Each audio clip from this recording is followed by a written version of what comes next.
Mironova, la Russe est la première à s'élancer. Tous les ingrédients d'Oberhof sont là, Alexis. Une météo très capricieuse avec beaucoup de brouillard et également beaucoup de supporters. C'est ça aussi la spécificité de cette première des 3 étapes classiques de janvier.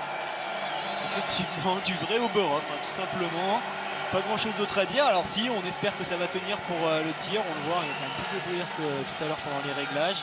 J'espère que ça va rester correct quand même pour toutes les athlètes, qu'elles seront toutes capables de voir les cibles correctement pour pouvoir faire le tir. On le rappelle, il n'y a que 2 vraiment conditions pour annuler une course en biathlon. C'est vraiment qu'il y ait du vent très très fort qui puisse faire tomber des sapins en forêt. En tout cas, ce serait dangereux pour les athlètes, donc on est obligé d'arrêter. Ou alors du brouillard. Si les athlètes ne voient plus rien, ils ne peuvent tout simplement plus tirer s'ils ne sont pas capables de voir les cibles. Et là, on le voit, la nappe de brouillard est en train de se déplacer. Elle est de plus en plus dense. On va suivre ça avec attention. Et oui, Anne-Sophie, vous avez raison. Il y a déjà du monde pour un premier jour de compétition et ça va se remplir tout au long du week-end. Et il y a du très beau monde sur cette liste de départ également dans les tout premiers dossards. Svetlana Mironova le 1, Mona Brorsson, on l'a vu, la Suédoise s'est lancée avec le dossard 2. Et Lena Eki, la Suissesse avec le dossard 3, elle qui est 6e au classement général. Quel début de saison de la part de cette Suissesse âgée de 24 ans. Et oui, c'est la même génération que toutes celles qui sont en train d'exploser cette saison. C'était la tactique idéale, Alexis, dans de telles conditions, de partir très tôt. Les grands noms de cette start list ont fait ce choix-là. On voit qu'il y a quand même pas mal d'athlètes qui partent devant. Après, c'est quand même bien étalé jusqu'au dossard 60, on va dire. C'est une piste qui va se détériorer. C'est une piste qui a été construite avec de la neige qu'on a ramené d'un peu partout. Donc, vaut mieux partir devant quand les conditions sont comme ça, parce qu'on ne sait jamais comment va évoluer cette piste. Est-ce qu'à un moment ça va casser et auquel cas devenir tout mou, donc celles qui vont partir derrière vont être désavantagées. Est-ce que ça va lustrer? Non, je ne pense pas, vu les conditions du jour, il fait beaucoup trop chaud. Donc oui, il vaut mieux partir devant.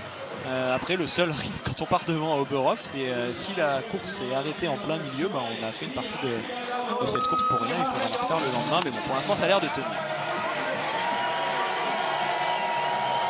Avec le départ d'une autre Suissesse, Selina Gasparin. Elles sont toutes en forme et cette équipe suisse féminine s'offre de beaux podiums en relais. 2e à Östersund, 3e à Orfilsen. Il y aura également un relais cette semaine à Oberhof. Sprint, relais et mass start, c'est au programme.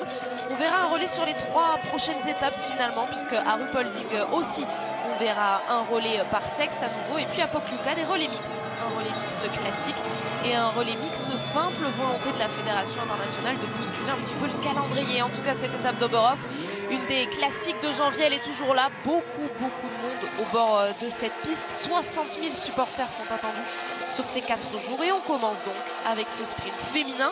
Et Lena Eki qui arrive à ce premier intermédiaire qui pourrait déjà avoir le temps de référence. Ça va être intéressant dès le début de la course. On voit, c'est des filles qui vont vite, des bons temps justement, qui vont nous donner de vraies références. Mironova est une bonne skieuse depuis le début de la saison. Brorsson, elle aussi, va assez vite. Et pour revenir sur ce que vous disiez par rapport aux spectateurs, Anne-Sophie, en fait ça se fait en 2 blocs ici à Oberhof. On a des supporters dans le stade et on a des supporters dans cette première grosse montée. Après, il y a toute une partie en forêt où il n'y a personne, contrairement par exemple au Grand Bornand où il y avait du monde vraiment de partout. Elle est là, la première française, Julia Simon, première des 5 tricolores à s'élancer aujourd'hui. Une page de pub, on se retrouve juste après.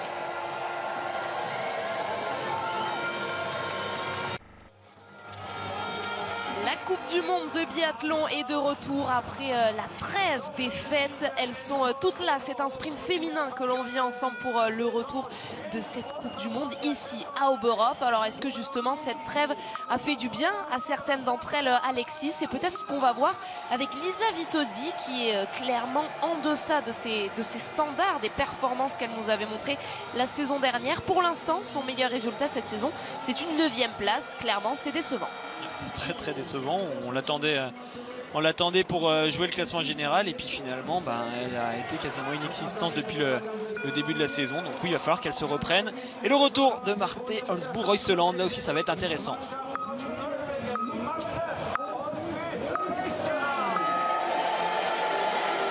Il y a de la concurrence dans cette équipe norvégienne féminine avec Ingrid Tandrovold, 3e au général, avec Thierry Lecoff qui est la dauphine pour l'instant de Dorothea Virer. Et oui, cette fille-là, donc Marte Olsbu-Reuseland, qui avait décidé de faire l'impasse au Grand Bornand, mais qui a disputé un show pendant les fêtes, un show de biathlon à Schalke, et elle l'a remporté d'ailleurs avec Vetle Christiansen, son compatriote. Alors attention, vous disiez qu'il y avait des dossards très importants en début de start list.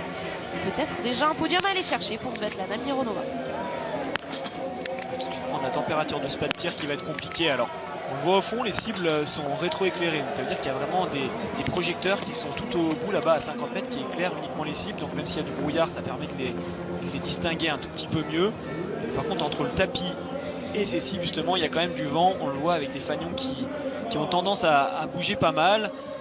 C'est vite des tendances qui font 3-4 pics dans un sens ou dans un autre, donc il faut être vigilant. Et voilà, les deux premières se sont déjà fait avoir toutes les deux avec pour l'instant première balle loupée pour Brorson. Pour ce temps-là, on regarde quand même aussi ce qui se passe sur la piste. Julia Simon est dans son premier tour à l'intermédiaire 2 km. Elle est passée avec le 3e temps à 9 secondes de Selina Gasparini qui est passée la plus rapide sur cet intermédiaire, donc ça veut dire que Julia a l'air d'être dans le bon pour l'instant. Il y aura également un anneau de pénalité à parcourir pour Mona Brorson. Si regarder le biathlon fait partie de vos bonnes résolutions, je vous rappelle les règles assez rapidement. 7 km et demi à parcourir pour ces filles, 2 passages sur le pas de tir, un tir couché, un tir debout, et donc à chaque erreur, un anneau de pénalité à parcourir. Il mesure 150 mètres. Elena Eki va devoir elle aussi aller le visiter à 2 reprises donc. Quand même des bonnes tireuses comme Elena Eki se font avoir comme ça 2 balles consécutives sur un tir couché, enfin 2 balles sur le même tir en tout cas, ça veut dire que ça va être compliqué pour tout le monde. Alors ça peut s'expliquer par pas mal de choses, hein. Tous les athlètes sont rentrés chez eux, ils sont allés s'entraîner à la maison pour la plupart sur des sites qu'ils connaissent bien, qu'ils connaissent par cœur, donc on fait un petit peu tomber son niveau d'attention, et quand on se retrouve comme ça au Oberhof dans des conditions extrêmement difficiles, parfois on se fait surprendre. On le voit bien là pendant l'installation de Selina Gasparini, il y a beaucoup de vent vers la droite. Pour elle aussi il y aura des erreurs, et comme souvent je le dis, hein, quand les conditions sont difficiles sur le pas de tir, et ben il y a vraiment un gros coup à faire pour celles qui vont tirer à 10 sur 10, car elles seront moins nombreuses que d'habitude avec ce score de 10 et ce score de 9 sur 10. On espère que les Françaises réussiront à tirer leur épingle du jeu. Aujourd'hui ça va faire la différence, surtout sur le pas de tir. Il va y avoir du bruit pour le départ de Denise Herrmann, première allemande au classement général avec sa 11e position. Mais pour l'instant, eh bien, aucun podium pour cette équipe d'Allemagne féminine. Mais elles sont à domicile désormais cette semaine à Oberhof, la semaine prochaine à Ruhpolding. Il faut redorer ce drapeau allemand pour les filles. Denise Herrmann vient de partir. Denise Herrmann vient de partir, elle va aller en direction du pas de tir, car c'est une des spécificités du site. Quand on s'élance pour son premier tour, on est obligé de passer une fois à vide sur le pas de tir derrière celles qui sont en train de tirer. Et juste derrière elle, justement, il y avait Julia qui est en train d'arriver dans ce long plat qui ramène en direction des cibles.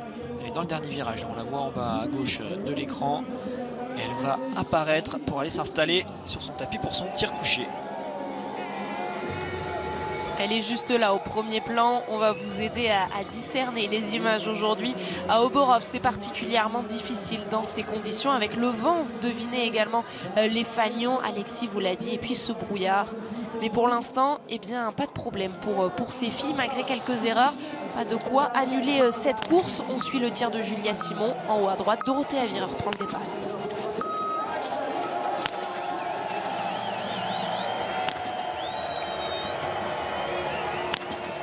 Allez, une erreur pour Julia Simon pour débuter. Finalement, ça pourrait ne pas être rédhibitoire, hein. Alexis, elle a le dossard 8. Julia Simon, pour l'instant, sur les 6 premières, une seule a réussi le 5 sur 5.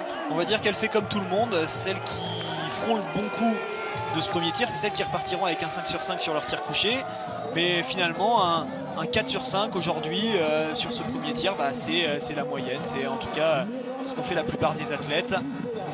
On est accru hein, avec Julia qui avait bien commencé. Malheureusement, cette 3e balle est dehors. Il faut aller faire 150 mètres de pénalité avant de repartir. Alors qu'on suit forcément le premier tour de Denise Herrmann. Pendant ce temps-là, Thierry Lecoff est passé sur le premier intermédiaire à 2 km avec pas mal d'avance sur tout le monde. Elle met 4 secondes au deuxième temps qui est Davidova. Donc elle est toujours en forme, la Norvégienne. Et Julia vient de ressortir de son tir en 2e position à 5 secondes de Gasparini.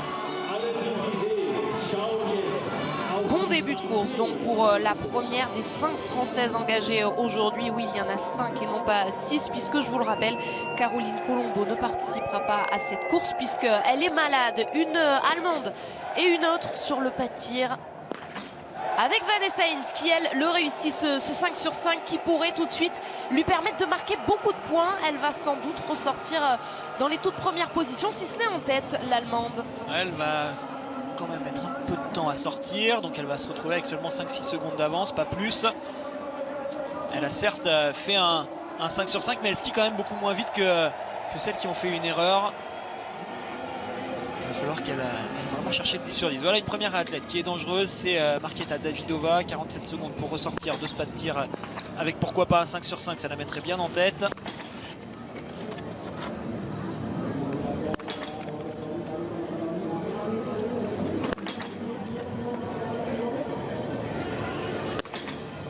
Impeccable, le 5 sur 5 de Markéta Davidová qui ne s'est pas laissé perturber par l'installation de Thierry Lecoff. Thierry Lecoff qui est parti plus vite justement que Davidová, c'est les deux filles les plus rapides de ce premier tour pour l'instant. Qui a pris le temps de régler. Quelques clics à sa hausse.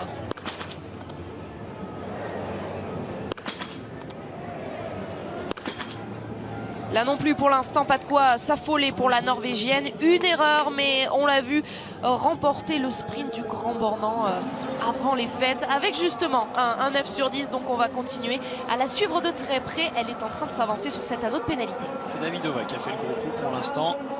À la sortie de ce premier tir, elle est en tête avec 14 secondes d'avance sur Hinz et Lunder. Dorothea Wierer à son tour dans cette partie un peu dangereuse. Là on va à haute vitesse, dans la descente il faut faire quand même très attention. On va suivre avec attention également la sortie de Thierry Lecoff. On va passer sur les intermédiaires dans quelques secondes. Voilà, Thierry Lecoff est ressorti avec un tour de pénalité, 3e à 16 secondes. C'est intéressant de comparer par rapport à Julia Simon qui avec la même pénalité est actuellement 6e à 27 secondes. Donc il y a 10 secondes d'écart à peu près entre les deux athlètes à ski pour l'instant. Lisa Vitozzi sur son premier tir.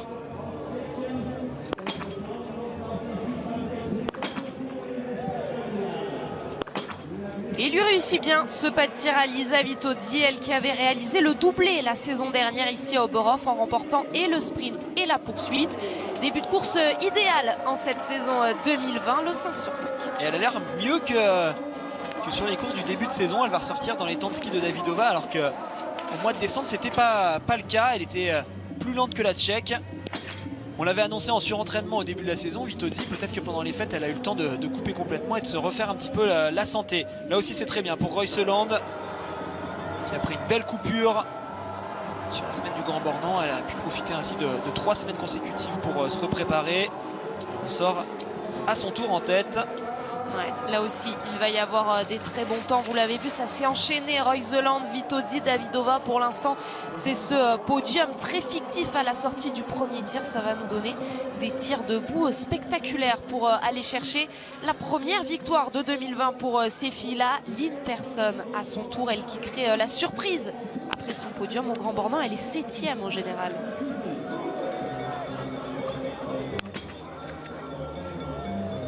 On a vu pas mal d'athlètes quand même passer un cap cette saison. Oui, Lynn Persson en fait partie. On voit des athlètes à piquer quand même sur cette première course. Tout le monde a envie de bien commencer l'année. Allez, il y aura quand même malgré tout une faute. Pour l'instant, elles sont 4, 5, 6, 7. Elles sont 7 à être sorties avec un 5 sur 5 sur le premier tir. Mais les deux bouts s'annoncent un petit peu plus compliqués. Et ça y est, on est en train de voir ça avec Mironova qui finalement fera un 8 sur 10 sur cette course. Elle va pouvoir ressortir alors que sur le pas de tir, on devine Kaisa Makarainen avec son dossard numéro 19.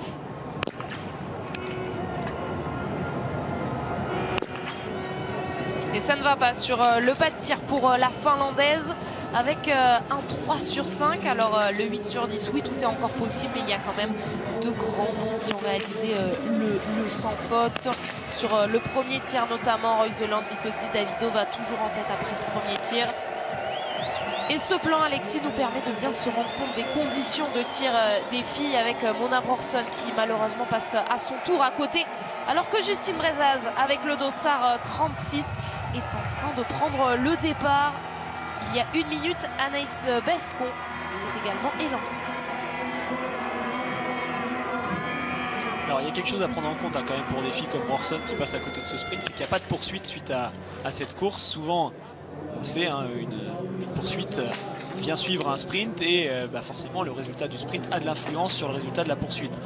Quand on a des courses comme ça qui sont indépendantes les unes des autres, finalement le sprint a tout de suite beaucoup moins d'importance pour les athlètes. Alors bien sûr il a de l'importance pour la course du jour, par contre il ne va pas provoquer voilà, un surplus de mauvais résultats. Si on fait vraiment un très mauvais sprint, on ne termine pas dans les 60, on ne participe pas à la poursuite, donc on perd beaucoup de points. Là une fille qui joue quand même le classement général, qui va se louper aujourd'hui, voilà, elle va rater une course mais elle ne va pas en rater deux rangs, et ça c'est quand même pas mal.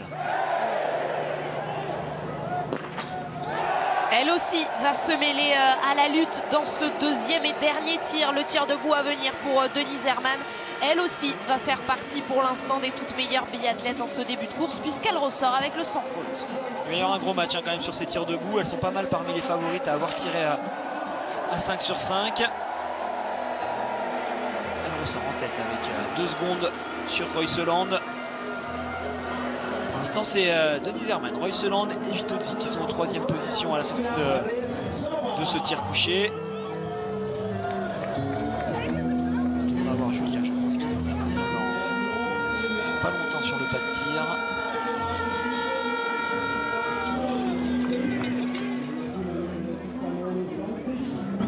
Alors qu'on voit ces conditions assez impressionnantes sur le plan large de la réalisation avec beaucoup de brouillard, mais vous le voyez sur cette image, eh bien ça semble moins compliqué à tirer. Vous l'avez remarqué sur votre écran, Julia Simon s'est installée à la cible numéro 28. Dorothée Avireur vient de faire le plein et elle s'ajoute là aussi à la lutte pour la victoire.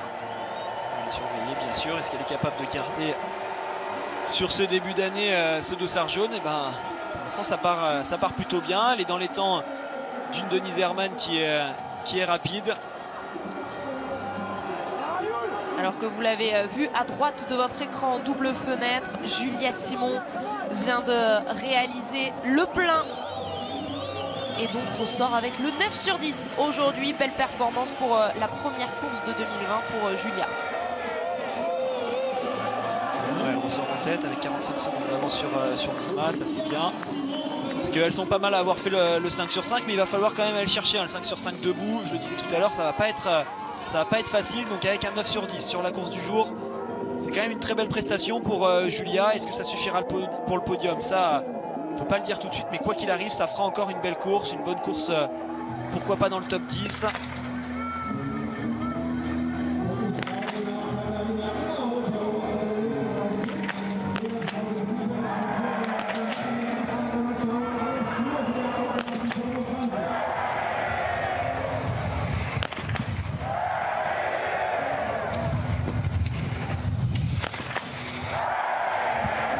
Et vous avez pu le suivre grâce aux cris des supporters ici à Oberhof. Le tir de Vanessa Hinz avec une erreur pour l'Allemande. Elle qui avait réalisé pourtant le plein sur son premier tir. Elle était ressortie en 10e position. Et bien là, elle va devoir aller sur cette anneau de pénalité. Attention, la victoire commence à se jouer. Elle peut la jouer, la victoire, clairement. Avec un 10 sur 10, elle sera dangereuse. Avec un 9 sur 10, elle sera à peu près dans les temps de Julia.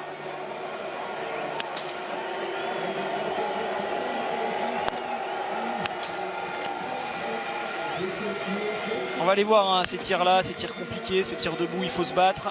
Alors je ne sais pas si la simulation n'a pas marché. Ouais, c'est bien ce qui me semblait. Il y a 2 fautes qui ont été, il y a 2 balles qui ont été ratées pour Davidova. Il y a une simulation qui n'a pas fonctionné, mais au bruit, il me semblait bien qu'elle avait tiré, qu'elle l'avait mise dehors. Donc voilà, Julia vient de grappiller une place. Attention à elle, Thierry Lecoff a quand même pas mal d'avance, même avec un tour de pénalité supplémentaire. Elle sera encore là pour jouer quelque chose.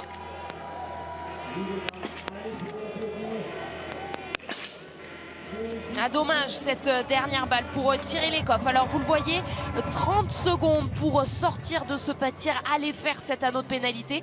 Elle peut jouer une très belle place, attention, mais pour la victoire ça va être compliqué. Une autre Allemande est en train de s'installer. On va quand même se méfier, Thierry Lecoff.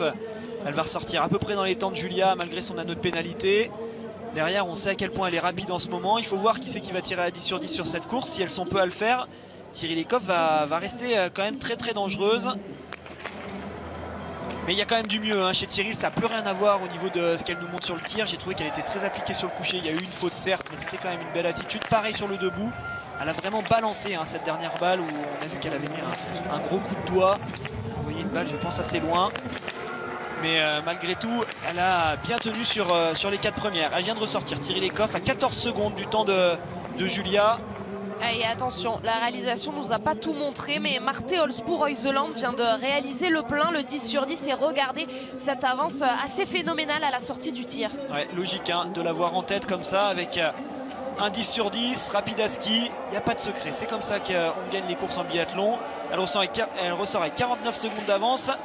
Il va quand même falloir faire attention sur cette piste. Hein, les infos nous remontent justement du bord de la piste. Et Tanguy Kérois a échangé avec les techniciens qui lui disaient qu'ils avaient passé un virage tout au fond à quasiment 65 km/h. Donc ça va très très vite hein, dans la descente là-bas derrière. La piste est gelée. Il faut bien que les filles restent attentives dans leur dernier tour. Et pour Reuseland, pour l'instant, ça sent bon le podium. On verra s'il y en a d'autres qui viennent se battre face à elle pour la victoire. Alors je vous disais qu'on allait essayer de décrypter ces images avec vous, mais là je crois que ni vous dans votre canapé, ni nous derrière notre micro allons pouvoir faire quelque chose. Heureusement, en dessous son nom est affiché, c'est Svetlana Mironova avec son dossard numéro 1 qui est en train d'en terminer et qui nous offre de façon tout à fait logique, puisqu'elle a été la première à s'élancer, le temps de référence. Mironova est donc première, mais ça ne devrait pas durer. C'est Marte Olsboe-Reuseland qui est donc ressortie en tête après le deuxième tir avec beaucoup d'avance, 49 secondes. Retour sur le pas de tir. Là aussi, on va essayer d'être en mode radio puisque Anaïs Bescon est à son premier tir. Et Reuseland est ressortie hier devant Julia Simon qui est actuellement deuxième, hein, qui fait une très très belle course avec un 9 sur 10. Pour l'instant, elle est rapide. On va voir comment elle tient dans le dernier tour, mais si elle s'arrache, elle est capable hein, de rester, pourquoi pas, deuxième provisoire. Alors on va surveiller quand même Tirilikov qui est juste derrière elle, qui est en train de la chasser, qui est seulement à 8 secondes, à 5,8. Et pour l'instant, ça tient pour Julia. Anaïs vient de repartir avec une pénalité, il me semble, au moment où Justine arrive sur le pas de tir.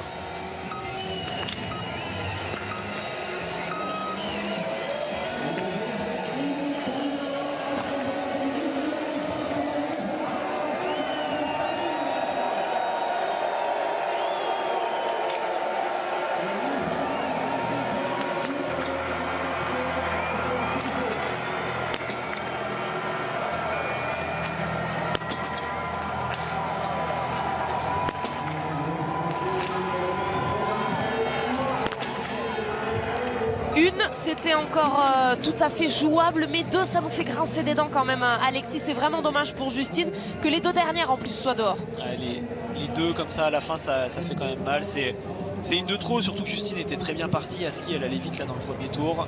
Elle était dans les temps des toutes meilleures. Tu peux pas être encore en forme, malheureusement, ouais. Une balle de trop. Allez, on va voir Denise Herrmann, pourquoi pas pour rivaliser face à Reuseland, mais ça y est, déjà une balle loupée, ça va être désormais beaucoup plus compliqué.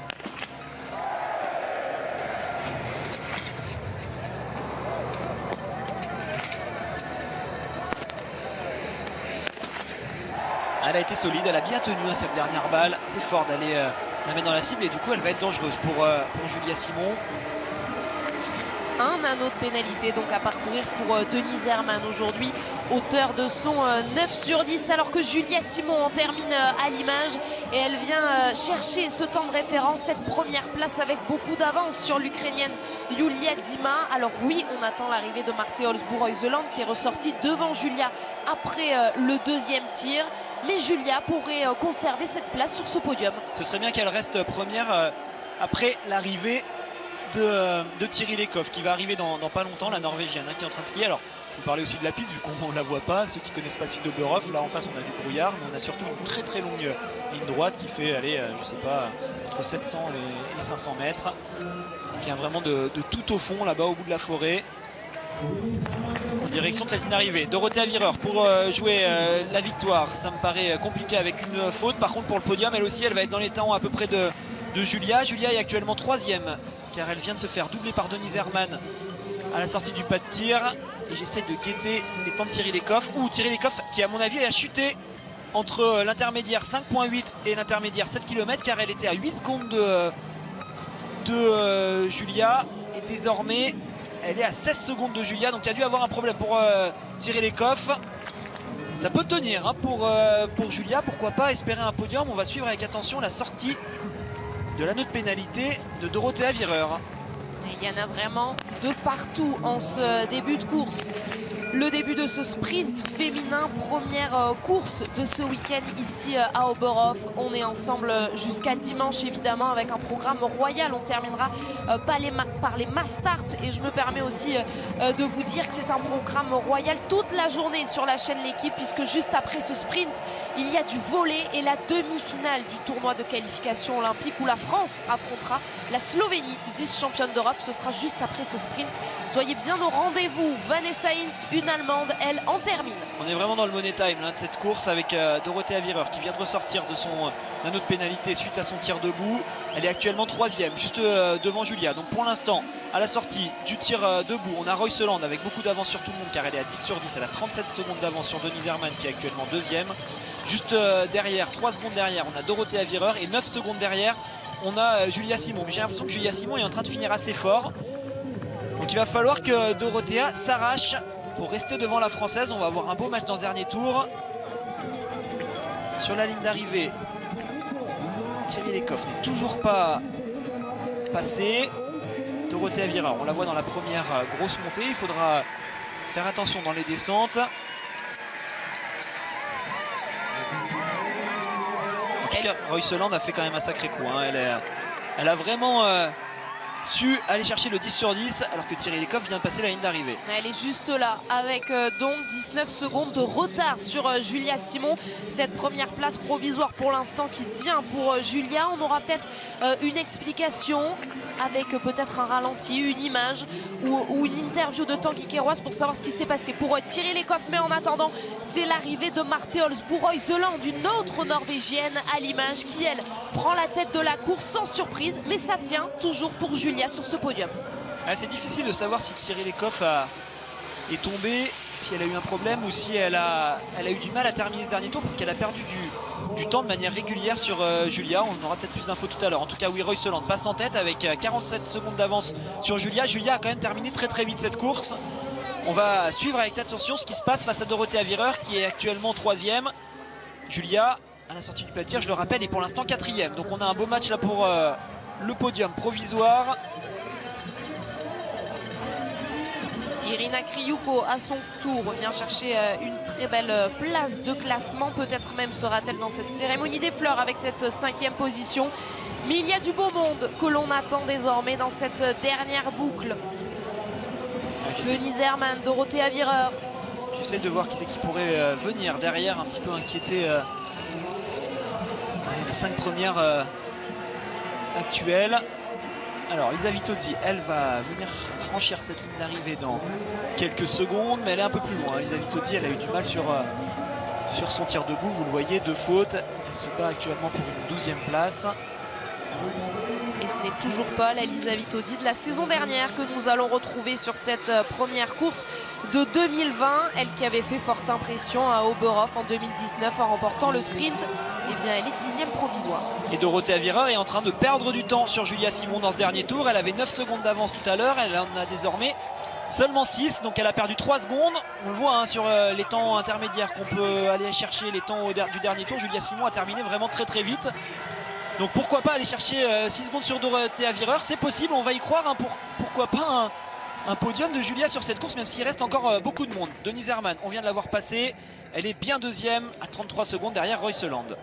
Et pourquoi pas une autre Française qui pousserait Julia Simon. Célie Emoni avec son dossard 49 s'installe pour son premier tir.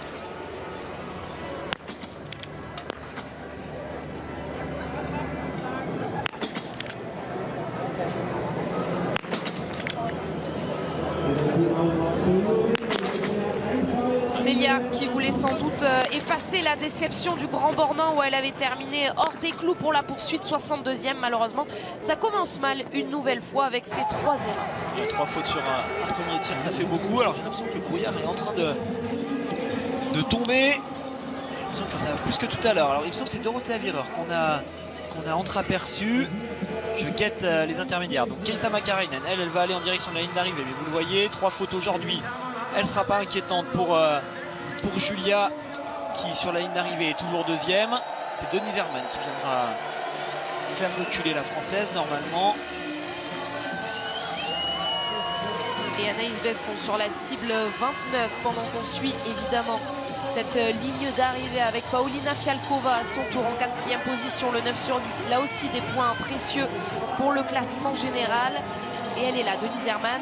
Et Dorothée Avireur est passée derrière Julia Simon à l'intermédiaire 7 km. Ça y est, elle est 4e l'italienne, donc ça veut dire que la Française se retrouve 3e. Denise Herrmann à l'arrivée. Elle est juste ici, elle va aller le chercher, ce temps de Julia Simon. 1 Reuseland, 2 Herrmann et 3 Julia Simon, donc qui pourrait rester sur ce podium. Alexis, on attend évidemment l'arrivée de Dorothée Avireur, mais avec les intermédiaires, ça sent bon pour qu'il y ait une Française aujourd'hui sur ce podium. C'est provisoire évidemment, seulement 21 biathlètes sont arrivées, elles sont quand même 102 sur cette liste de départ. Ouais, mais les favorites sont là, alors on va voir ce que peut faire Justine malgré ses 2 fautes. Si elle va chercher un 5 sur 5, elle restera quand même placée, pourquoi pas dans le top 10. Mais oui, ce qu'a fait Julia dans le dernier tour est très très fort.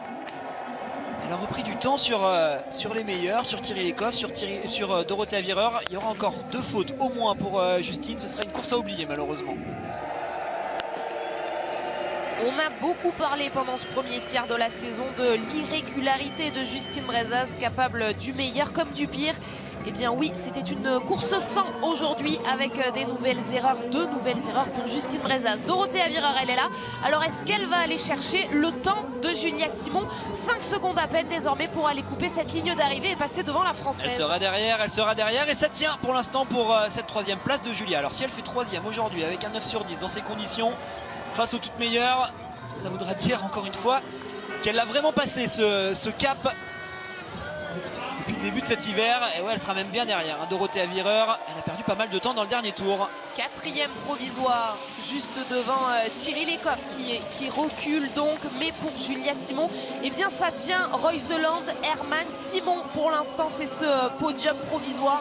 On a hâte d'entendre les mots de Julia sur l'explication de cette course, sur ce dernier tour. En effet, Alexis, assez impressionnant de la jeune Française qui ne cachait plus ses ambitions. Et bien voici la preuve parfaite du haut de ses 23 ans, Julia Simon, qui pourrait peut-être signer un podium aujourd'hui, le 2e de la saison, le 2e de sa carrière.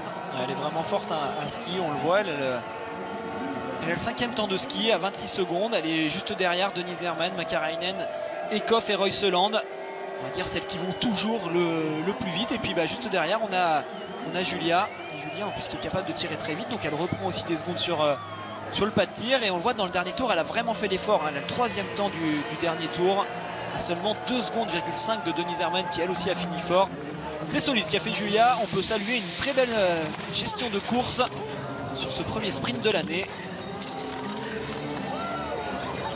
On va essayer maintenant d'aller chercher un petit peu derrière. Qui c'est qui pourrait venir nous inquiéter, nous un peu le sourire en fin de course et en faisant reculer Julia. Il reste encore des Allemandes, il reste encore des Ukrainiennes. Il y a quand même pas mal de monde à surveiller.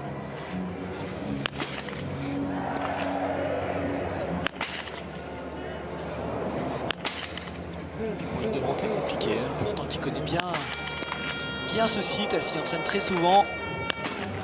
Elle qui n'était pas en plus Franziska Hildebrandt au Grand Bornand, qui pointe avant cette course en 70e position.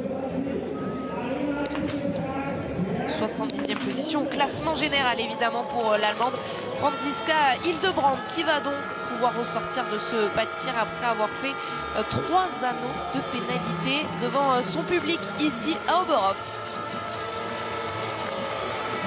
J'essaie de regarder un petit peu partout sur les tablettes pour voir qui c'est qui pourrait inquiéter Julia. Pour l'instant, il n'y a pas de grand danger, j'ai l'impression, mais on va quand même se surveiller. Ça arrive régulièrement qu'on se fasse surprendre en fin de course. Il y a quand même beaucoup de choses à regarder en même temps. Marie Eder, elle, je l'avais coché, mais on l'a vu assez vite. Elle a perdu du temps dans le dernier tour. Donc pour l'instant, c'est toujours bon pour Julia. Un petit mot des autres Françaises à la sortie du tir debout. Justine est ressortie 24e avec 4 tours. C'est quand même fort. Elle doit skier très vite, je pense. Justine, elle va reprendre pas mal de place dans le dernier tour. Anaïs Bescon, elle, avec 3 fautes, est ressortie en 26e place. Donc là aussi, ça a l'air de skier bien pour Anaïs, mais on comprend assez vite avec les scores que j'évoque pour Justine. Et Anaïs, le problème, il était clairement sur le pas de tir sur cette course.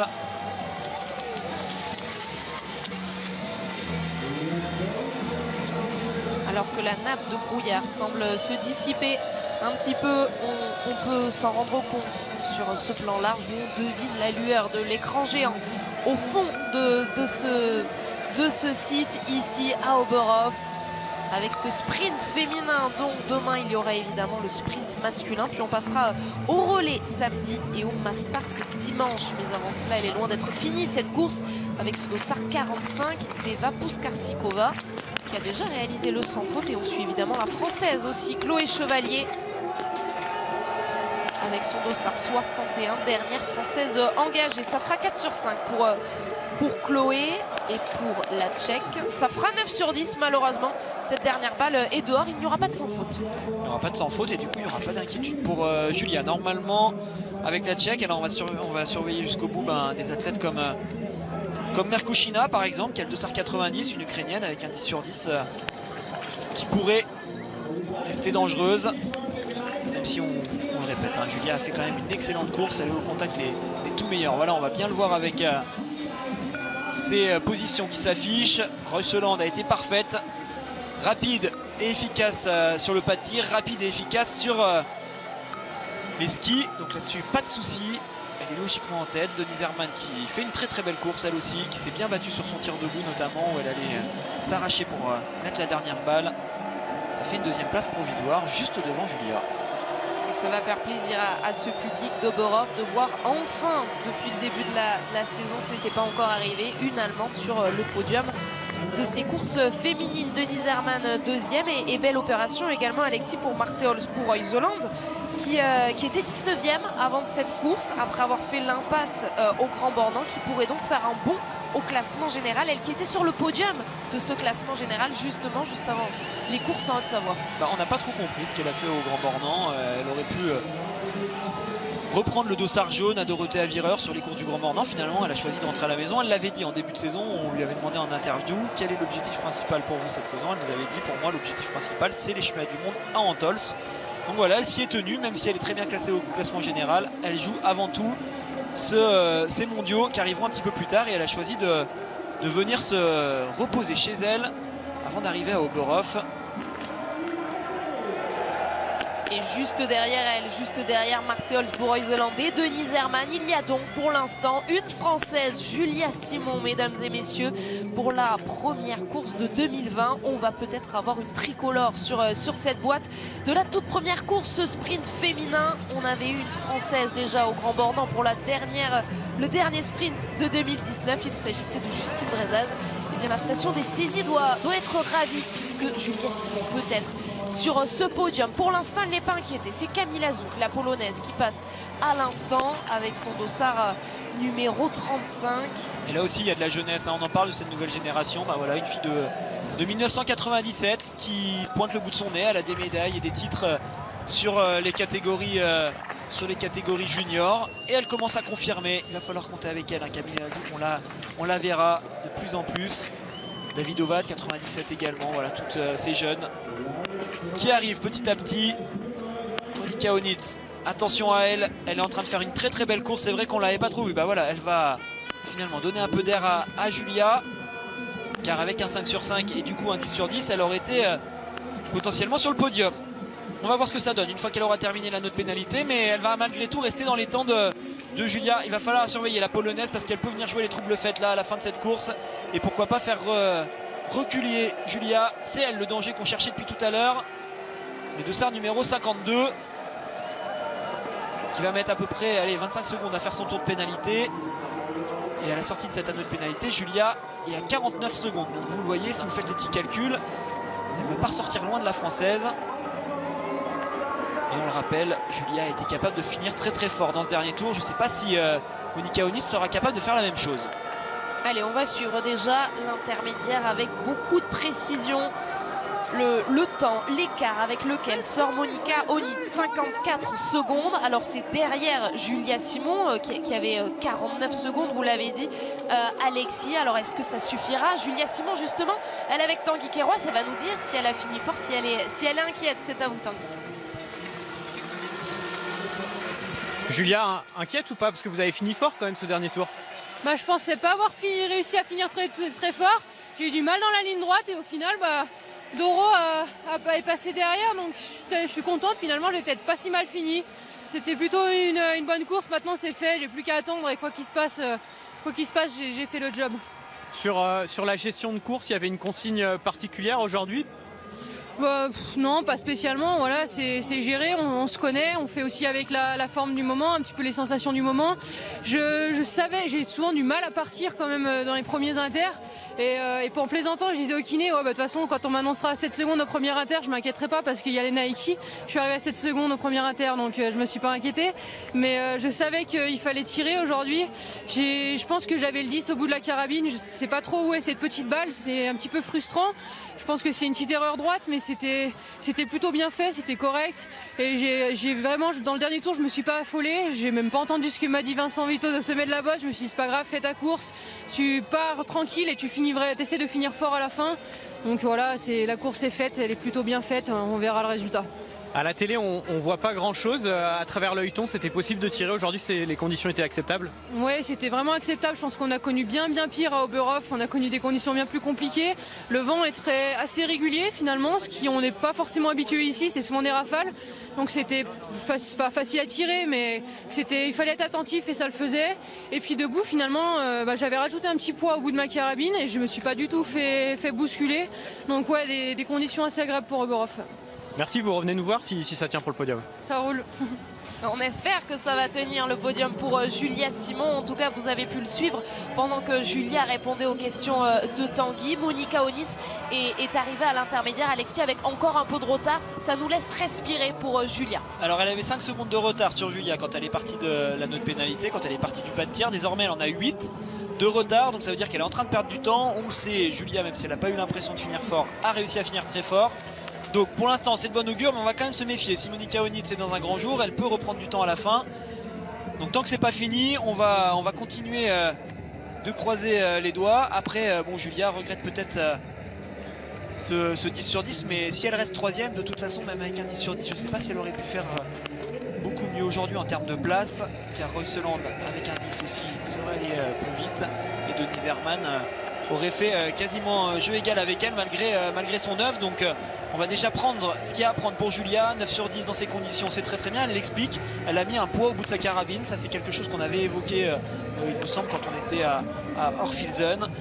Les filles françaises et les garçons français qui, quand il y a des conditions un petit peu difficiles avec du vent, viennent rajouter un contrepoids au bout de leur canon. Ça permet d'atténuer les petits bougers de la carabine, les petits bougers qui sont dus au vent. Quand il y a une petite rafale de vent, ça vous fait bouger légèrement le canon. Et quand on vient alourdir légèrement ce bout de canon, en général on a un peu plus d'inertie, et derrière ça permet de sauver une ou deux balles dans la cible.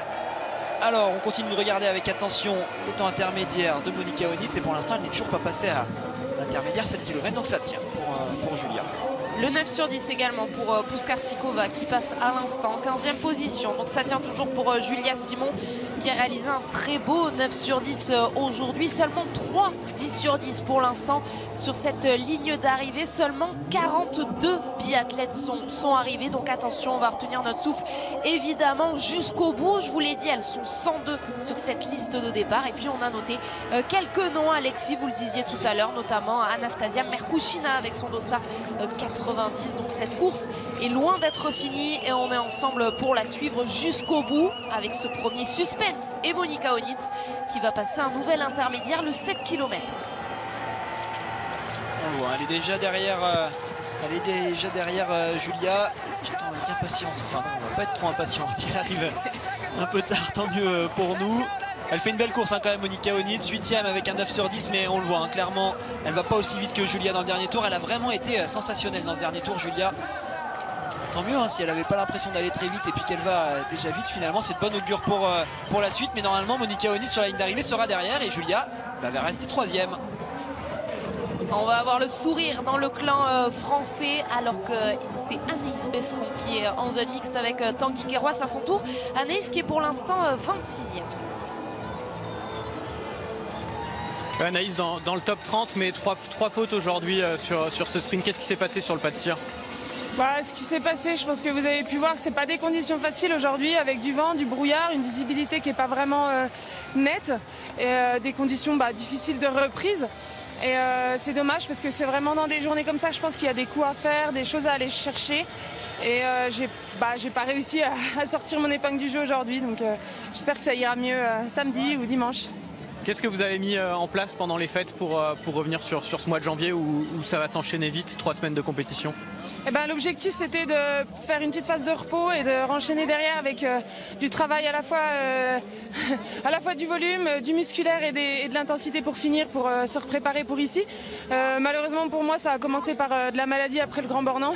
En même temps avec des conditions comme on a pu avoir, c'était difficile de rester au tout haut de sa forme. Après je préfère être malade chez moi que ici par exemple. Ce qui est le cas pour Caro cette semaine. Mais voilà, j'ai pu quand même bien travailler ensuite après le Schalke, où ça a été un très bon exercice aussi pour le tir là-bas. Ensuite, voilà, on va voir ce qui se profile pour le mois de janvier. Merci Anaïs. Et ce mois de janvier, il va être très beau sur la chaîne L'équipe, évidemment, avec la diffusion de toutes les courses de biathlon. Avant cela, Monika Onitz qui arrive et qui donc, on est rassuré, n'inquiète pas, le podium de Julia Simon. Il y a toujours une Française sur cette boîte, Julia Simon, toujours 3e. La Polonaise arrive donc en 8e place provisoire. On va faire un point sur les autres Françaises. Donc Julia est toujours 3e, ça semble tenir. Derrière, pour l'instant, on voit personne arriver, mais comme je vous disais, on va se méfier jusqu'au bout. Les autres Françaises, c'est Célia Emonier finalement qui fait 2e Française actuellement. Elle est en 24e position sur la ligne d'arrivée avec 4 fautes aujourd'hui. Elle a skié vite, tout comme Justine Brezaz qui est avec 4 fautes aussi 26e. Anaïs Bescon est désormais 28e avec 3 fautes. Et par contre du côté des temps de ski, c'est quand même bien pour les Françaises. Justine a le 5e temps de ski, Célia le 6e temps de ski et Julia le 7e temps de ski. Donc voilà, elles sont en forme, pas de problème. Même pour Anaïs Bescon, ça a skié vite, 15e temps aujourd'hui. Elles vont bien attaquer ce mois de janvier. Il va falloir régler la mire pour certaines. Et pour d'autres, il va falloir tout simplement continuer comme ça, car Julia est clairement impressionnée sur la course du jour. Et elle est toujours sur le podium pour l'instant, Alexis, derrière Marthe Holzboe-Heuseland et Denise Herrmann. Julia Simon pour aller chercher la 3e place aujourd'hui. On se méfie évidemment sur la fin de cette start list. C'est de bon augure aussi, Alexis, avec le programme qui nous attend ici à Oberhof. Et un relais que l'on vivra samedi, relais féminin et relais masculin. On sera ensemble à partir de 11 h samedi, notez bien le rendez-vous.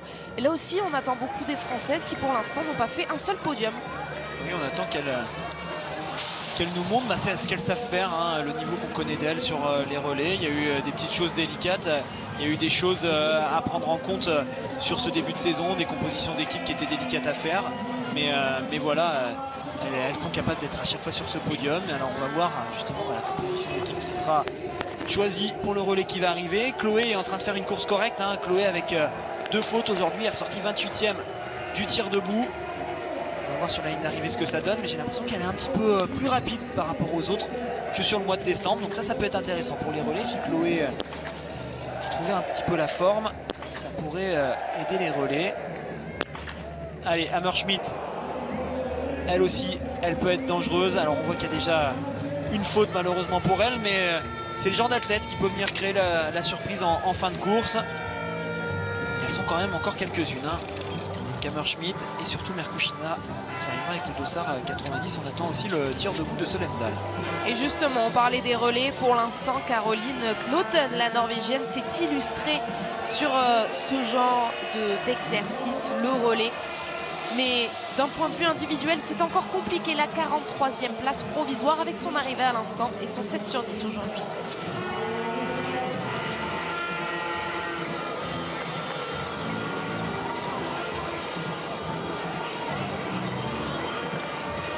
Schmidt qui vient de ressortir après le premier tir en 51e position à 1,13. On demande pas inquiéter Julia qui reste toujours 3e. Elle va être longue, hein, cette fin sprint, je pense, pour tenir pour Julia. On va attendre que toutes les concurrentes passent. C'est ça qui est difficile, même si on y croit, même si on se dit bah non, voilà, il n'y a plus de danger derrière. On a toujours peur qu'une surprise, qu'une athlète qu'on n'attend pas du tout, qu'on connaît peu, vienne Comme ça, vous doublez. Quand on est premier ou deuxième, ça va, on sait qu'on a un petit peu plus de marge pour rester sur le podium. Mais quand on est troisième, on le sait, on est sur un siège éjectable. À tout moment, on peut se retrouver quatrième. Il y a des petites jeunes qui viennent d'arriver sur cette Coupe du Monde. Elles montent directement de la Coupe d'Europe. Donc il y a quand même des filles qu'on connaît moins. Donc on va attendre qu'elles soient bien toutes passées sur l'heure de tir. On va annoncer de manière sûre et certaine ce podium de Julia qui est troisième. La Biélorusse Trouchinkina n'inquiétera pas Julia Simon puisqu'elle doit aller à 3 reprises sur cet anneau de pénalité. Pour l'instant, Julia Simon monte toujours sur ce podium avec une nouvelle Suédoise à l'image et ce dossard 93 en discrétion de Tanguy Kéroas. Toute l'équipe suédoise et féminine et masculine est tombée malade pendant cette trêve. Ce sont des choses qui arrivent et pour preuve aujourd'hui, et bien peut-être la première suédoise, il s'agit d'Anna Öberg qui est 21e provisoire. C'est jamais facile. L'équipe tombe malade d'un coup. Tout le monde vit ensemble, on partage les chambres pour les athlètes, on est à 2, pour le staff c'est pareil. Donc dès qu'il y a une personne qui est malade, si on ne s'en rend pas compte assez vite, on n'a pas le temps de la mettre en quarantaine, le virus peut se propager très vite. Et c'est pour ça, on parlait tout à l'heure avec Messaoud sur la prise d'antenne, c'est pour ça que les biathlètes ont tendance à être un petit peu hypochondriaques pendant l'hiver. Parce qu'on redoute vraiment le fait de tomber malade, comme je vous disais, quand on tombe malade avec une gastro ou une grippe pendant l'hiver, c'est 2-3 semaines de perdu au plus haut niveau. Et en termes de points Coupe du Monde, ça fait quand même beaucoup. Johanna Skotem, 25 ans, la Suédoise qui va devoir aller sur cet anneau de pénalité. Des conditions qui n'ont pas été faciles pour tout le monde et toujours ces 10 sur 10 qui se font rares sur cette ligne d'arrivée. Si mes calculs sont bons, il y en a toujours 3 seulement et il y en aura peut-être un 4e avec Sinove Solemdal.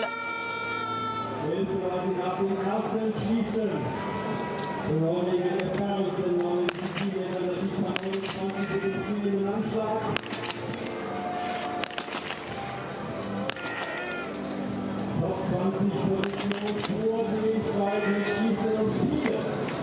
Haben beim zweiten Schießen Fehler Marcel Mützen. Die lässt sich Zeit, kontrolliert im Schießen und es war Nummer 78. Il y aura une erreur, elle s'est bien battue quand même Solemdal sur ce tir, même avec un 10 sur 10 je pense qu'elle n'aurait pas été en mesure de rivaliser avec Julia dans le dernier tour. Par contre ce qui était intéressant, qu'on voyait bien pendant son tir, c'est la façon dont les biathlètes respirent avec le ventre pendant qu'ils sont en train de tirer.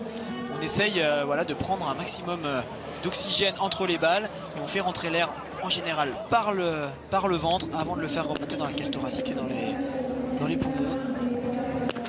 C'est pour ça qu'on voyait bien sur ce plan latéral le ventre de Solemdal qui se gonflait juste avant qu'elle tire. Allez, Julia Simon doit respirer un petit peu mieux puisque Sinove Solemdal va aller sur cet anneau de pénalité avant de ressortir. Et donc pour l'instant, n'inquiète pas notre Française, quoi de mieux pour commencer l'année qu'une place sur le podium. La 3e place de Julia Simon, elle tient pour l'instant derrière une Norvégienne, Marte Olsbo-Reuseland, derrière une Allemande, enfin une sur ce podium. Ça va faire du bruit à Oberhof avec Denise Herrmann. On va suivre évidemment ce podium tous ensemble. Ça nous amènera jusqu'au volley et cette demi-finale du tournoi de qualification olympique. L'équipe de France va affronter la Slovénie, vice-championne d'Europe, à partir de 16h35, juste après ce sprint. Donc, mais avant cela, on va tenir jusqu'au bout, tenir notre souffle et faire un détour aussi par la zone mixte avec Célia Monnier qui est avec Tanguy Kéroas. Célia 26e. Oui, Célia 26e pour l'instant avec 4 fautes, dont 3 sur le tir couché. C'est assez étonnant. Est-ce que vous savez ce qui s'est passé ? Non, effectivement, je comprends pas. Je pense qu'il y a plusieurs possibilités. Le vent, moi j'ai l'impression qu'il était quasiment inversé par rapport à ce que j'ai réglé. J'ai cliqué avant le tir. Est-ce que le vent s'est relevé ? Je me suis retrouvée à l'opposé. Quoi qu'il en soit, c'est vraiment quelque chose qu'il faut que je comprenne parce que 3 erreurs, c'est énorme, quoi. Ça gâche un peu toute la course. Sur le debout, j'ai plutôt bien enchaîné mes balles. C'est un bon tir. La première, elle doit être assez proche, ma foi, pas dedans, mais bon. Sinon sur les skis c'était bien, donc c'est vrai que c'est un peu dommage. Il faut vraiment que je comprenne ça et que j'arrive à faire ces 5 sur 5 couchés comme je sais faire, quoi.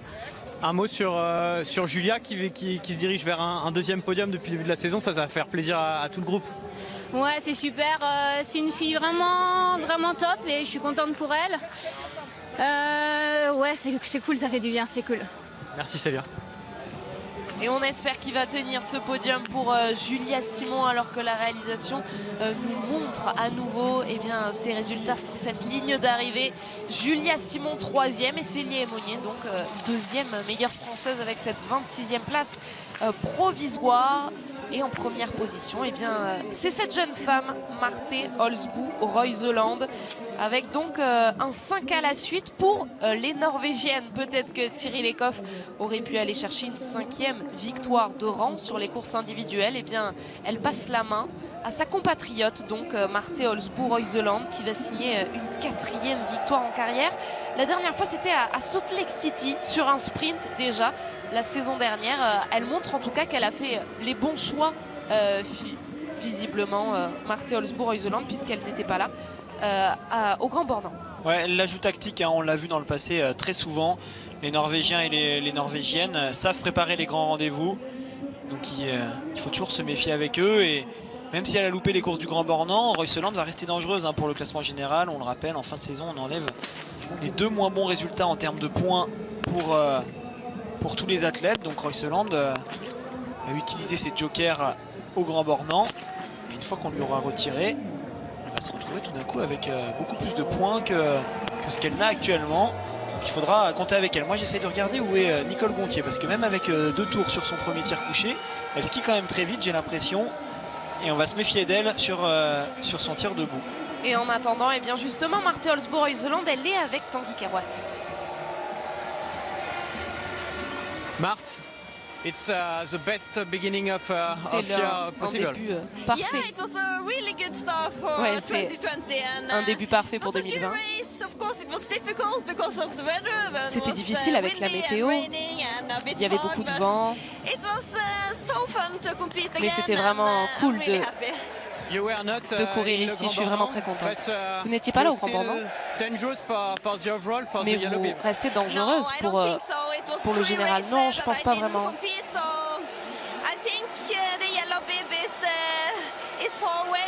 Je pense que ce dossard jaune est trop loin. Je ne sais pas trop, je vais prendre course par course. Je vois déjà Rupolding et Pokluka. Et puis évidemment les championnats du monde à Antolz qui sont mon objectif. Merci beaucoup. C'est vrai que c'est difficile de toute façon pour les athlètes de vraiment prétendre jouer ce classement général de la Coupe du Monde. Alors pour les garçons c'est peut-être plus facile avec un Johannes Beu qui a des fois de l'avance, donc il peut l'affirmer. Quand Martin avait beaucoup d'avance c'était la même chose. Par contre là on voit chez les filles c'est très très dense et elles le savent, le biathlon, un coup on peut être devant, le lendemain on peut être 15e, donc c'est impossible de prévoir. Donc pour l'instant elles prennent toutes les courses les unes après les autres, mais malgré tout on voit des tendances. Une Reuseland, faut pas rêver, même si pour l'instant elle dit qu'elle ne le joue pas, et peut-être qu'elle ne le joue pas, quoi qu'il arrive, quand on regarde vraiment les points et qu'on fait les comptes, elle sera dangereuse si elle continue comme ça toute cette saison, et elle va revenir sur le finish quand on lui enlèvera ses 2 moins bonnes courses. Donc voilà, c'est le jeu du classement général, et je trouve que cette année c'est extrêmement dense chez les filles. Allez, le micro de Tanguy Carroisse, il y a toujours du très beau monde derrière ce micro-là. Et Chloé Chevalier, à son tour, est avec Tanguy en zone mixte, 36e pour l'instant, Chloé. Mais Chloé, autour du 40e temps de ski, aujourd'hui on a beaucoup regardé vos temps de ski en décembre. Aujourd'hui vous nous dites que ça va un petit peu mieux? Oui, ça va un petit peu mieux, les sensations sont meilleures. Après voilà, je crois que c'était une longue période sans compétition et j'avais besoin aussi de me remettre un peu dedans. Mais en tout cas ça répond déjà mieux qu'en décembre, donc je pense que c'est de bon augure pour la suite. Par contre sur le pas de tir, il y a 2 balles qui s'échappent aujourd'hui. Après c'est vraiment des conditions qui sont compliquées. Non, franchement c'est pas des conditions si dures, ça le paraît. Il y a le brouillard, on dirait qu'il y a un peu de vent, mais enfin, moi j'ai trouvé que c'était pas si dur que ça finalement. Voilà, aujourd'hui je perds une balle couchée, une debout. Voilà, c'est pas grand chose, c'est des petites erreurs. Après c'est sûr en Coupe du Monde faut mieux. Mais voilà, il n'y a rien d'inquiétant et en vue des conditions, malgré tout ça reste un tir correct. Il y a pourtant très peu de 10 sur 10 aujourd'hui. C'est étonnant que vous nous disiez que vous trouviez que les conditions soient assez régulières. Non, mais après, on est d'accord, c'est pas les conditions rêvées, mais je veux dire, je m'attendais à pire ce matin. Finalement, déjà, on a échappé à la pluie et le vent, il n'est pas si fort que ça sur le pas de tir. Merci Chloé. C'est intéressant ce que dit Chloé, effectivement, sur ces conditions. Nous, on le voit, hein, il y a du vent, il y a du brouillard, mais leur ressenti à eux est toujours différent. Et c'est vrai que quand on est athlète, on se prépare, on se dit ça va être dur, ça va être un combat, il va y avoir du vent, ça va être quasiment impossible. Et puis finalement, au moment où on arrive sur le tas de tir, on se rend compte que oui, c'est faisable, qu'il y en a qui réussissent, qu'on peut la tenir cette carabine et qu'on peut faire mieux. Donc ça reste des compétiteurs, ils ont tous envie de faire mieux quand ils n'arrivent pas à atteindre un 10 sur 10. Et c'est intéressant également les temps de ski effectivement de Chloé. Elle avait tendance parfois à être à plus de 2 minutes 30 au mois de décembre sur ces temps de ski. Là aujourd'hui, certes en termes de place elle a le 43e temps de ski, mais par contre en termes de temps elle est à 1,29. Donc c'est intéressant, elle commence à avoir des temps de ski qui lui permettent avec un 10 sur 10 de venir se replacer pourquoi pas dans un top 30 ou dans un top 20. Et puis si ça continue à aller de mieux en mieux d'ici la fin de saison, elle a pourquoi pas la possibilité de continuer de grappiller des places et pourquoi pas terminer dans le top 10 en fin de saison. Des conditions pas si terribles alors qu'on voit ces images quand même assez dantesques, Alexis, à l'image avec cette grosse nappe de brouillard. Est-ce que aussi on minimise un petit peu les conditions à Oberhof? Chloé Chevalier, c'était sa toute première fois ici, sa première course ici à Oberhof, quand elle dit je m'attendais à pire, parce que bien souvent on dit oh là là, mais Oberhof c'est un site vraiment très particulier, et bon, c'est peut-être pas si terrible. C'est sûr que quand on est jeune, qu'on regarde la télé, il y a des membres de l'équipe de France junior qui sont actuellement en train de regarder les images qu'on commente, et ils le voient ce brouillard, ils disent oh là là, ça doit être infernal, ça doit être dur. En plus retour d'expérience des plus anciens, tout le monde dit oui, c'est compliqué, c'est particulier Oberhof, donc on s'en fait toute une montagne. Et puis en fait au moment où on est sur le tapis, ça reste du biathlon, ça reste du vent, oui il y a du brouillard, oui il peut y avoir un peu de neige, mais finalement on s'entraîne toute l'année dans ces conditions et on peut savoir faire. Donc l'important c'est d'être là au moment présent, et on le voit avec une Porsche Neva, une russe qui vient d'arriver sur la Coupe du Monde, qui fait un très beau 9 sur 10. Malheureusement pour Justine Brezez, il y a eu des erreurs derrière la carabine aujourd'hui, 4 balles au total. Elle est avec Tanguy Carroisse. Ouais, Justine, c'est toujours compliqué à chaud et sans avoir discuté avec Franck d'expliquer les échecs au pas de tir. Aujourd'hui, il y en a eu 2 sur chaque tir. Est-ce que vous avez quelques éléments de réponse? C'est ce que je réfléchissais en me changeant. Là, pour moi, c'est pas une mauvaise course, même si le résultat il est loin d'être bon. Mais c'est le petit gap entre vouloir s'appliquer et donner... et y aller et lâcher les chevaux sur le pas de tir. Et je vois toutes les balles qui tombent, je vois toutes celles qui basculent pas, et j'ai besoin de peu de choses en fait pour faire une bonne course aujourd'hui. Et bon, malheureusement voilà, le résultat il est vraiment mauvais, mais je suis pas du tout déstabilisé par rapport à ça. Debout, c'est les mêmes balles qu'au Grand Bornand, où je pense ne pas assez tenir ma carabine et les balles s'envolent, mais c'est des tirs qui sont construits et couchés de la même façon. Je pense que j'ai attendu que les palettes tombent en comptant un peu les 3 palettes qui basculaient au début, et derrière j'ai dû les arracher. C'est léger, mais voilà, c'est un manque de vigilance de ma part, et j'ai juste besoin de jouer un peu plus, et tout en gardant la même application, parce que c'était une belle course. Voilà, avec la bonne stratégie sur les skis aussi, et j'ai eu du mal à finir, mais voilà, il y a des bonnes choses aujourd'hui. Ce qui est positif en tout cas, oui, c'est ces temps de ski qui continuent d'être réguliers. Là, je crois que vous êtes autour de 20 secondes du meilleur temps de ski. Ça permet, quoi qu'il arrive sur toutes les courses, de pouvoir jouer des bonnes places. Oui, en plus, voilà, je pense que la trêve, la trêve qui était une longue phase d'entraînement avec un travail qui paye, même sans intensité, même sans préparer la première course qui était le sprint aujourd'hui. Donc ça, c'est quelque chose de positif. Et puis ensuite, je trouve que quand tu te payes 4 tours de pénalité, c'est difficile de... Voilà, tu limites la casse, et sur les skis, tu n'as pas le même engagement. Enfin, moi, en tout cas, c'est pas mon cas. Je donne tout ce que je peux, mais la tête, vous voyez, elle n'est pas de la même façon. Oui, je me sens la tête dans les chaussettes pendant la course, et c'est peut-être ça là-dessus aussi, moi, psychologiquement, à travailler, c'est-à-dire à se détacher complètement de ce qui a pu se passer sur le pas de tir. C'est une chose que je peux aisément acquérir, vous savez, se détacher et vivre l'instant présent pour pouvoir justement gratter encore quelques secondes sur le dernier tour par exemple. Un mot pour terminer sur Julia, son premier podium en carrière, c'était avec vous il n'y a pas si longtemps. Aujourd'hui, c'est son deuxième podium et c'est la seule française dessus. Et en plus, je crois qu'elle vous passe devant du coup au classement général. Mais c'est presque une mauvaise nouvelle, mais une bonne nouvelle quand même. Mais non, mais la saison elle est longue et puis Jules, elle fait un mois de décembre qui est très bon. C'est une des plus régulières là déjà dans l'équipe et puis sur le circuit et voilà, en fait elle représente un petit peu. Alors ce que j'ai pas, c'est pas ce que je veux dire parce que c'est assez négatif, ça fait plombant, mais c'est dans le sens où elle est inspirante, elle m'inspire sur beaucoup de choses, la façon dont elle appréhende la course et donc le biathlon c'est un jeu pour elle et elle assume bien ce rôle-là. Moi, quelqu'un qui est bien dans ses baskets et en fait je la trouve fun dans le biathlon et c'est ce côté-là léger et en même temps hargneux dans le bon sens du terme. Non, c'est cool, je suis contente pour elle. Merci Justine. Et on va le vivre tous ensemble, sans doute également sous les yeux de ses coéquipières. Julia Simon va monter sur la 3e marche de ce podium. Et bien Justine Brezaz avait elle aussi réalisé un podium sur le dernier sprint de 2019 en étant 2e au Grand Bornand.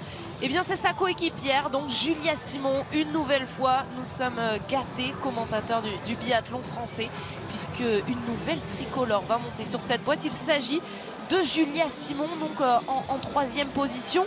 Justine le disait très bien, Alexis, elle est inspirante. Qu'est-ce que vous avez envie de retenir aujourd'hui de cette course de Julia Simon ? J'ai déjà envie de revenir sur ce que disait Justine quand elle dit Julia, ce que j'ai pas. C'est vrai, en fait, elles sont toutes les deux biathlètes de très haut niveau. Elles sont toutes les deux. Allez, on va regarder tout à l'heure le classement général s'il bouge, mais 4e et 5e de ce classement général. Peut-être mieux pour Julia désormais après ce nouveau podium. Mais voilà, elles sont toutes les deux très fortes, mais pas du tout de la même façon. En fait, elles ont chacune leurs armes. Et voilà, il y en a une qui skie peut-être un petit peu plus vite que l'autre. Il y en a une qui tire peut-être un petit peu plus vite que l'autre, mais chacune à leur manière. Et voilà, elles arrivent à être dans le top de ce classement et je pense que Julia s'inspire du ski de Justine et Justine s'inspire du tir de Julia, donc finalement ça fait une belle émulation et ça les fait progresser toutes les deux. C'est ça qui est extrêmement intéressant dans cette équipe. Moi, ce que j'ai envie de retenir sur la course de Julia, qu'encore une fois elle est régulière, qu'elle est au rendez-vous, comme l'a dit Justine, elle se pose pas de questions, c'est un jeu, elle engage, elle y va tout à l'engagement, elle fait une très très belle gestion de course quand même aujourd'hui quand on regarde bien les analytiques, faire un dernier tour aussi rapide, ça c'est de bon augure pour la suite.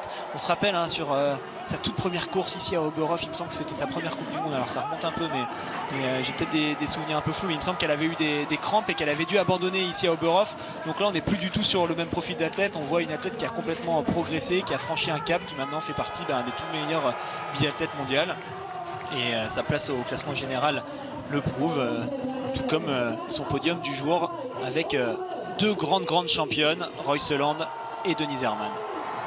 Et elle va donc égaler sa meilleure performance en carrière, une 3e place. La dernière fois qu'elle était parvenue à la chercher, c'était sur l'individuel d'Östersund déjà. Avec ce premier podium en carrière, et bien, elle va pouvoir en compter 2 désormais, Julia Simon, avec cette 3e position. Derrière, vous l'avez dit, donc Alexis, une Norvégienne et une Allemande, Marte Holzboe-Reuseland et Denise Herrmann. Un mot sur Denise Herrmann, c'est vrai qu'on a peu parlé d'elle. Elle avait fait quand même une très grosse semaine au Grand Bornand, 5e du sprint, 6e de la poursuite, 5e de la mass start. Toujours en faisant part de la cérémonie des fleurs, mais jamais sur le podium. C'est la première Allemande au général. Enfin, elle vient concrétiser avec cette place sur la boîte et donc cette 2e place aujourd'hui. C'était important quand même pour cette équipe d'Allemagne d'avoir tout de suite un podium sur la première course à Oberhof.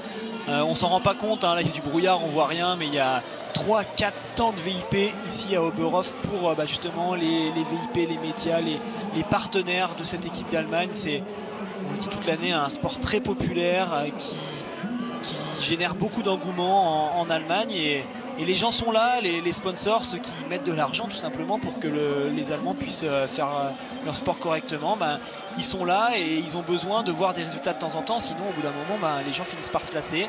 Et le fait que Denise Herrmann fasse tout de suite un podium, je pense que ça va libérer tout le monde, ça va faire du très très bien à cette équipe d'Allemagne et on va avoir un beau spectacle, je pense. Après, quand on regarde bien, voilà, il y a Denise Herrmann, mais les autres, c'est quand même un petit peu plus compliqué. C'est Vanessa Hitz ensuite qui vient avec une 15e place, malgré un beau 9 sur 10.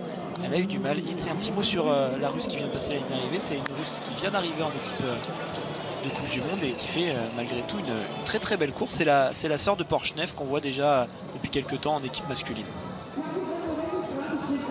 Après le brouillard d'Oberhof, on va passer la journée en Allemagne sur la chaîne L'équipe. Restez bien avec nous, on va évidemment aller jusqu'au bout de ce sprint et puis vivre le podium de Julia Simon pour cette première course de l'année. Et juste après, vers 16h30, on prendra la direction de Berlin cette fois pour le tournoi de qualification olympique en volley. France contre Slovénie, vice-championne d'Europe, avec les Bleus qui n'ont pas le droit à l'erreur. Hein. Ils doivent gagner pour espérer valider leur ticket pour les Jeux Olympiques de Tokyo. Et puis à 20h, on restera avec le volley Allemagne, Bulgarie, les Allemands donc à domicile. Ce sera l'autre demi-finale.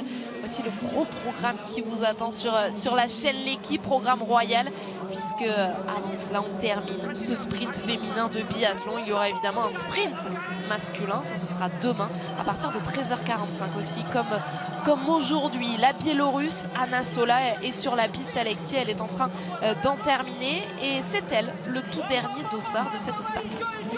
Et oui, ce qui veut dire que toutes les athlètes ont tiré, donc maintenant c'est bon, même si ça fait un petit moment qu'on le sait, hein, on peut vraiment l'annoncer que ce podium ne bougera plus, que Julia restera bien 3e.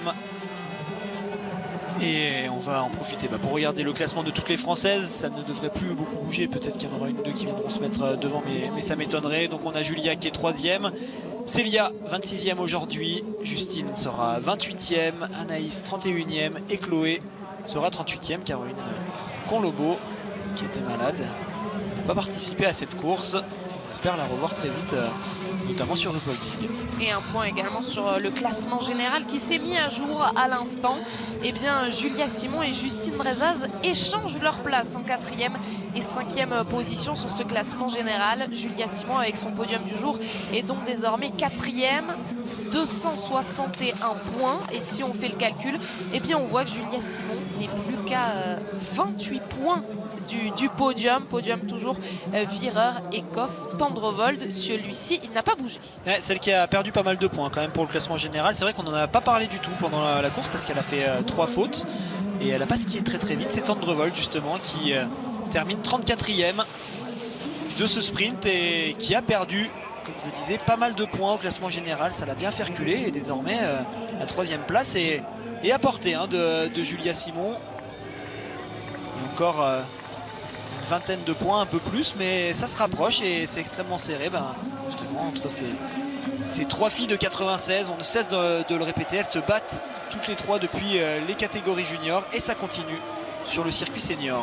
Et c'est là qu'on voit également, Alexis, la densité de ce classement général quand on voit par exemple que Denise Herrmann ou Paulina Fialkova viennent de faire un bond énorme de 5 places, 7 places gagnées pour Marte Holzbourg-Heuseland, là où Lena Eki, elle, en perd justement 7 aussi. Ça va pas arrêter de bouger. On le rappelle, on n'est qu'au premier tiers seulement de cette Coupe du Monde. On est au premier tiers, il va se passer encore beaucoup de choses et oui, ça bouge dans tous les sens. Alors c'est vrai que quand on regarde bien, Reuseland a quand même du retard malgré tout, mais ça va se combler petit à petit avec, je le rappelle, cette absence de course. Vu qu'on est en début de saison encore, malgré tout, on n'a pas fait beaucoup de courses. Et celles qui ont fait leurs impasses assez tôt dans la saison se retrouvent quand même très loin parce que quand on marque pas de points sur peu de courses, ça fait plus de différence que quand on marque pas de points sur beaucoup de courses. Et donc pour l'instant Reuseland se retrouve assez loin, mais il faudra quand même voir une fois qu'on aura tout retiré en fin de saison et que toutes les courses seront passées, parce que voilà, pour l'instant Reuseland a pris ses jokers de la saison, mais à mon avis d'autres vont le faire un petit peu plus tard. Une Dorothea Wierer, il y a un moment il faudra qu'elle se pose la question, est-ce qu'elle est capable de rester en tête de ce classement général et de le jouer à fond? Est-ce qu'à un moment il faut qu'elle fasse une impasse avant les championnats du monde à domicile à Antols? Il va y avoir quand même pas mal de pression sur ses épaules, même si pour l'instant elle reste en tête. On voit que c'est très serré derrière elle et Dorothea Wierer va devoir faire les bons choix. Antholz qui sera donc le théâtre de ces championnats du monde. Vous l'avez dit Alexis, ce sera du 13 au 23 février. Nous serons évidemment sur place avec un dispositif exceptionnel. Vous l'aurez donc compris, Antholz ne sera pas la troisième de ces 3 étapes de janvier. On a l'habitude de ce calendrier.